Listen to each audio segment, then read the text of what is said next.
Dossie attendait son 15e enfant, mais elle en avait déjà enterré 14 en 10 ans.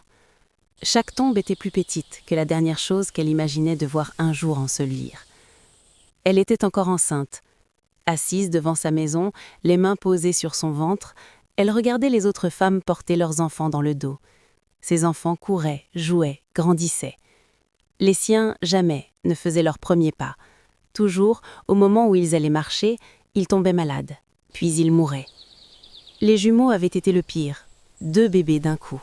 2 fois plus d'espoir, 2 fois plus de chagrin. Ils étaient morts à quelques jours d'intervalle. Tous 2 avaient tendu les mains vers elle pour se lever, et tous 2 étaient retombés, pour toujours. Son mari Kémy ne lui souriait plus comme avant.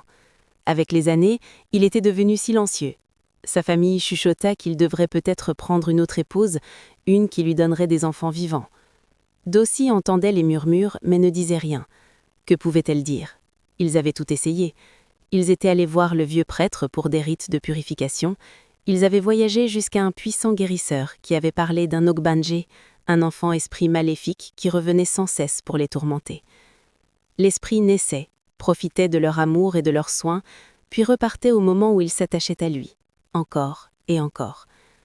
Pour cette 15e grossesse, ils avaient accompli le plus grand des rituels. Ils avaient offert des sacrifices, prononcé des incantations. Son corps avait été marqué avec de la craie protectrice. Des talismans avaient été enterrés aux 4 coins de leur maison. Dossie donna naissance à une petite fille. Elle avait peur de l'aimer, peur d'espérer, mais l'espoir est tenace, et il grandit malgré tout. Les mois passèrent lentement. Chaque nuit ressemblait à l'attente d'une mauvaise nouvelle. La petite fille devint ronde et vigoureuse, elle souriait, riait, tendait les mains vers les choses. Puis vint le jour. Elle se hissa sur ses petites jambes. Debout, tremblante. Dossie retint son souffle. Kémy retint son souffle. Toute la maison sembla retenir son souffle. Le bébé fit un pas, puis un autre.